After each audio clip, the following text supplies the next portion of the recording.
land ownership in the Philippines under the Americans. The Americans were aware that the main cause of social unrest in Philippines was landlessness, and they attempted to put and to the end of deplorable condition of the tenant farmers by passing several land. The Philippine Bill 1902 provided regulations on the disposal of public lands. A private individual may own 16 hectares of the land, while corporate landholders may have 1,024 hectares.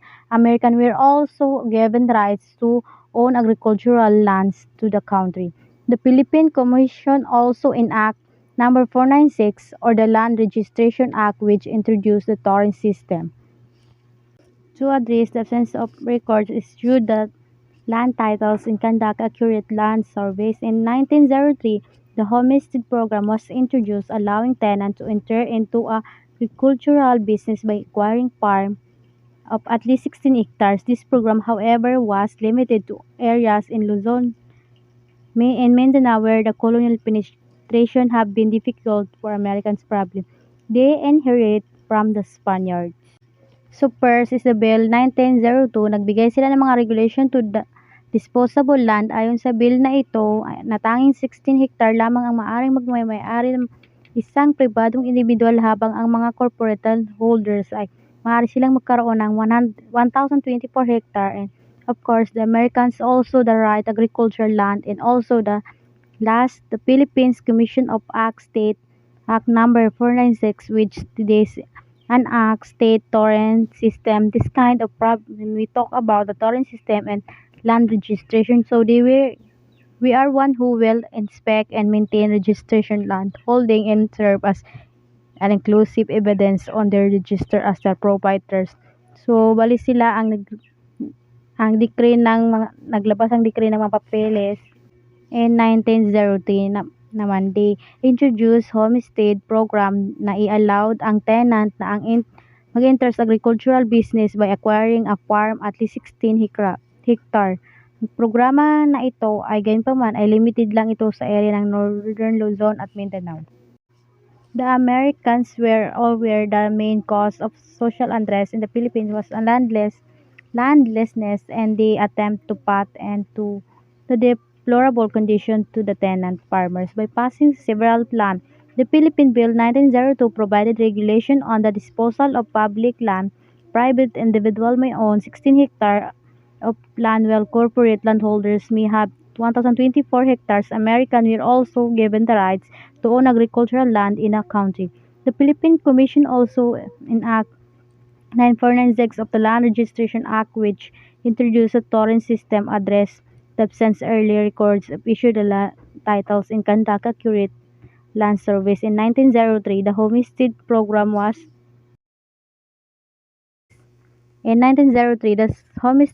was introduced, allowing a tenant to enter into an agricultural business by acquiring a farm of at least 16 hectares. This program, however, was limited to areas in northern Luzon and Mindanao where colonial penetration had been difficult for Americans.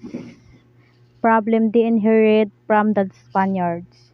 So sabi dito, even the American passed several land policies, the American period, the land ownership did not improve. In fact, it even worship. Why? Ano ang dahilan kung bakit mas lalo itong lumala ay dahil walang limitasyon sa laki ng pagmayari ng lupa. People could possess and accessibility position was limited to those who could to buy, register, and required property titles were limited terms ownership. Hindi rin lahat ng land is kailangan ng mga Amerikano ay naibigay sa mga mahirap na magsasaka na walang lupa. It because whereas it cost land sold last by American and Filipino business tourists, and so they implement land to reform program without support mechanism. Kaya kung ang isang taong walang lupa na magsasaka ay tumanggap ng lupa makukuha lupa, wala nang iba. So bakit ito nangyari? Because walang pagbabago at lalo pa itong lumala. Marami din ang nabilitang bumalik sa mga lupa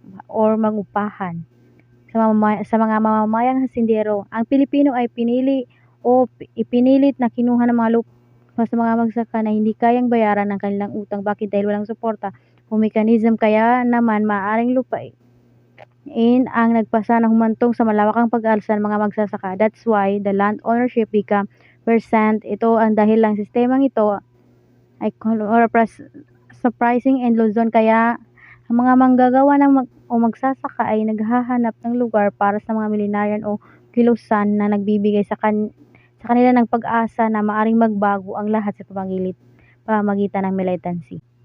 The Sakdal or Sakdalista uprising was a peasant rebellion in central Luzon that lasted for 2 days, May 2 and 3, 1935. It was easily crossed by government forces then, but this historical event tells of the social inequality brought about by issues in land ownership and tenancy in the Filipino world. Sakdal means to accuse, which is the title of the newspaper helmed by Benigno Ramos. He rallied support from Manila and Nueva province through the publication, which led to the establishment of the Partido Sakdalista in 1933. They demanded reform from the government, such as the abolition of taxes and equal or common ownership, among others. They also opposed the dominant Nationalista Party acceptance of gradual independence from the United States and instead demanded immediate severance of ties with America for a new party with a small clout. David did well in the 1934 election, scoring 3 seats in the House of Representatives in several local posts. This encouraged them to attempt an uprising in 1935 upon being sakdalista kula. Ang pag-aalsa ng pagsakdal o sakdalista ay isang paghimagsik ng mga magsasaka sa gitnang Luzon. Tumagal ng 2 araw, May 2, 20 hanggang 3, 1935. Madali itong nadurog ng mga pwersa ng mga gobyerno noon, ngunit ang nakasaysayang pangyayaring ito ay nagsasabi na hindi magkapantay-pantay ng lipunan na dulot ng mga isyu sa pagkamay-ari ng lupa at pangungupahan. Ang salitang Pilipino na sakdal ay nangangahulugang mag-akusa na siyang pamagat na nagpahayagan na pinamunuan ni Benigno Ramos na nag-rally siya ng suporta mula sa Maynila and Nueva provinces through the publication, which led to the establishment of the Partido Sakdalista in 1933. They demanded reforms from the government such the abolition of taxes and equal or common ownership of land, among others. They also opposed the dominant Nationalista Party's acceptance of gradual independence from the United States and instead demanded immediate severance with America na mga kalapit na lalawigan sa pamamagitan ng publikasyon na humantong sa pagkakatatag ng Partido Sakdalista noong 1933. Humingi sila ng mga reforma mula sa gobyerno tulad ng pag-aalis ng mga buwis at pagkapantay ng karaniwang pagmamayari ng lupa. Bukod sa iba pa, tinulungan din nila ang pangingibabaw ng Nationalista Party na unti-unting kalayaan mula sa Estados Unidos at sa halip ay hiniling nila ang agarang pagpaput ng ugnayan sa Amerika for the new party with a small clout. Well, in 1934 elections, scoring the 3 seats in House of Representatives and several local posts that encouraged them to attempt an uprising. 1935 upon being crushed, Ramos fled to Tokyo and the Partido Sakdalista collapsed. During the years of the Commonwealth government, the situation further worsened as the peasant uprisings increased and landlord-tenant relationship became more and more disparate. President Quezon laid down a social justice program focused on the purchase of haciendas which were divided into sole tenants. His administration also created the National Rice and Corn Corporation (NAREC) to assign public defenders to assist peasants in court battles for the rights to the land and the Court of Industrial Relations to exercise jurisdiction over disagreements arising from landowner-tenant relationship. The homestead program also continued through the National Land Settlement Administration (NLSA) effort toward agrarian reform by the Commonwealth failed because of many problems, such as budget allocation for the settlements program and widespread peasant uprising. World War II fought to halt all intervention to solve this problem as the Japanese occupied the country. Sa taon ng pamamahala ng Commonwealth, lalo nang lumala ang sitwasyon na o dumami ang mga pag-aalas sa mga magsasaka at ang relasyon sa ay may lupa at nangungupahan ay lalong hindi nagkakaliwat. Inilatag ni Pangulong Quezon ang programa ng hustisyang panlipunan na katuon sa pagbili ng mga asenda at hatiin at ibenta sa mga nangungupahan. Nilikha din ng kaniyang administrasyon ang National Rice and Corn Corporation NAREC upang magtalaga ng mga pampublikong tagapagtanggol upang tulungan ang mga magsasaka sa mga labanan sa korte para sa kanilang mga karapatan at sa lupain. Ang Court Industrial Relations upang gamitin ang jurisdiction sa mga hindi pagkakasundo sa nagmula sa relasyon